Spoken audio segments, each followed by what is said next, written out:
Have you ever experienced a moment in your life that was so painful and confusing that all you wanted to do was learn as much as you could to make sense of it all? When I was 13, a close family friend, who was like an uncle to me, passed away from pancreatic cancer. When the disease hit so close to home, I knew I needed to learn more. So I went online to find answers. Using the internet, I found a variety of statistics on pancreatic cancer. And what I had found shocked me. Over 85% of all pancreatic cancers are diagnosed late, when someone has less than a 2% chance of survival.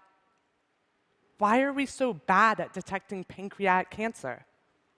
The reason? Today's current modern medicine is a 60-year-old technique. That's older than my dad. But also, it's extremely expensive, costing $800 per test. And it's grossly inaccurate, missing 30% of all pancreatic cancers. Your doctor would have to be ridiculously suspicious that you have the cancer in order to give you this test. Learning this, I knew there had to be a better way.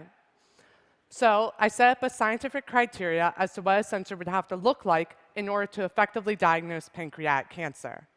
The sensor would have to be inexpensive, rapid, simple, sensitive, selective, and minimally invasive. Now, there's a reason why this test hasn't been updated in over 6 decades. And that's because when we're looking for pancreatic cancer, we're looking at your bloodstream, which is already abundant in all these tons and tons of protein.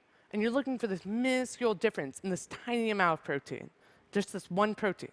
That's next to impossible. However, undeterred due to my teenage optimism,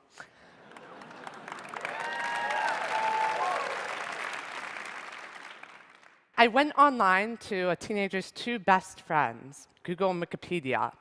Got everything for my homework from those 2 sources.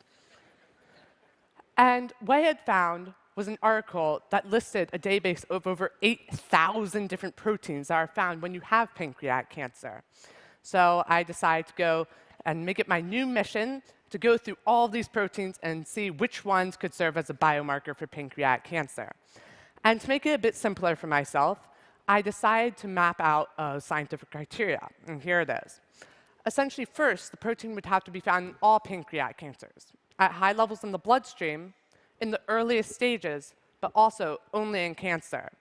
And so I'm just plugging and chugging through this gargantuan task. And finally, on the 4,000th try, when I'm close to losing my sanity, I find the protein. And the name of the protein I located was called mesothelin.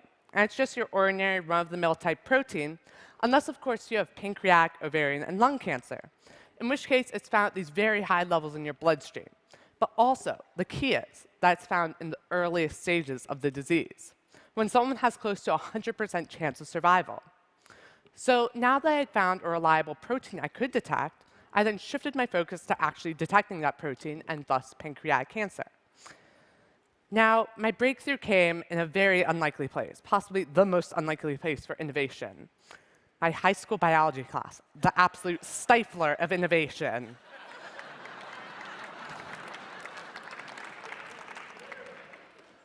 And I had snuck in this article on these things called carbon nanotubes. And that's just a long, thin pipe of carbon that's an atom thick and 1/50,000th the diameter of your hair. And despite their extremely small sizes, they have these incredible properties. They're kind of like the superheroes of material science. And while I was sneakily reading this article under my desk in my biology class, we were supposed to be paying attention to these other kind of cool molecules called antibodies. And these are pretty cool because they only react with one specific protein, but they're not nearly as interesting as carbon nanotubes. And so then I was sitting in class, and suddenly it hit me. I could combine what I was reading about, carbon nanotubes, with what I was supposed to be thinking about, antibodies. Essentially, I could weave a bunch of these antibodies into a network of carbon nanotubes, such that you have a network that only reacts with one protein. But also, due to the properties of these nanotubes, it will change its electrical properties based on the amount of protein present. However, there's a catch. These networks of carbon nanotubes are extremely flimsy. And since they're so delicate, they need to be supported. So that's why I chose to use paper. Making a cancer sensor out of paper is about as simple as making chocolate chip cookies, which I love. You start with some water, pour in some nanotubes, add antibodies, mix it up, take some paper, dip it, dry it, and you can detect cancer.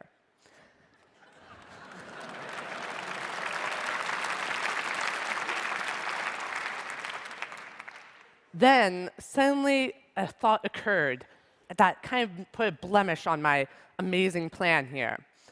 I can't really do cancer research on my kitchen countertop. My mom wouldn't really like that. So instead, I decided to go for a lab.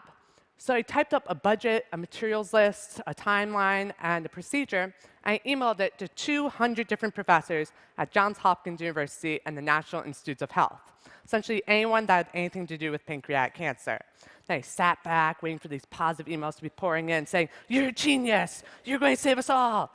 And then reality took hold, and over the course of a month, I got 199 rejections out of those 200 emails. One professor even went through my entire procedure painstakingly. I'm not really sure where he got all this time. And he went through and said why each and every step was like the worst mistake I could ever make. Clearly, the professors did not have as high of an opinion of my work as I did.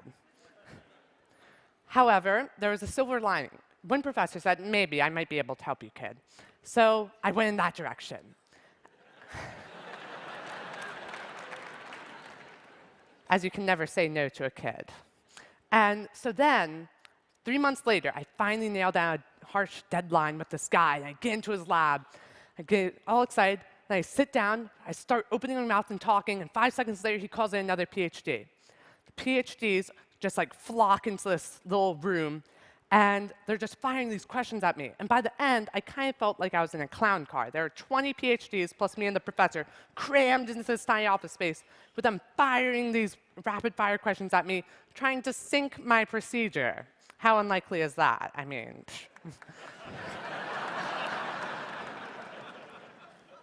However, subjecting myself to that interrogation, I answered all of their questions, and I guessed on quite a few, but I got them right. And I finally landed the lab space I needed.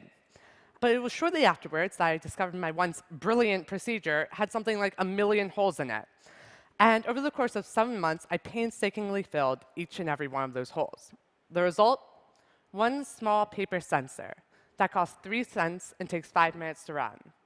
This makes it 168 times faster, over 26,000 times less expensive, and over 400 times more sensitive than our current standard for pancreatic cancer detection.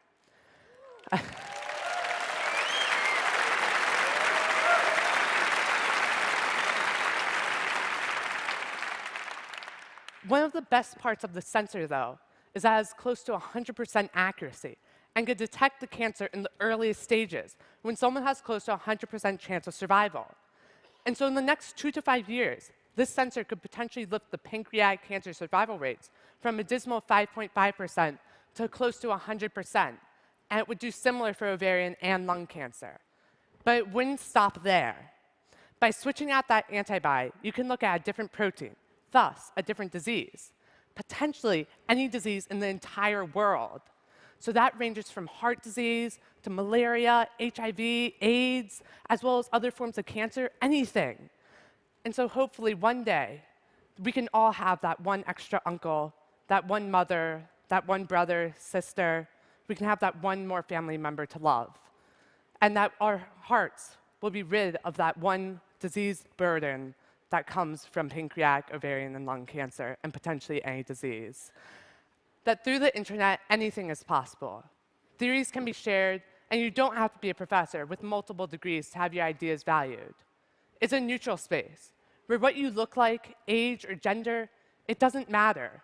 It's just your ideas that count.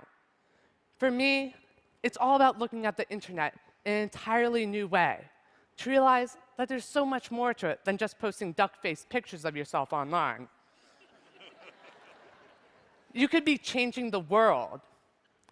So if a 15-year-old who didn't even know what a pancreas was, could find a new way to detect pancreatic cancer. Just imagine what you could do. Thank you.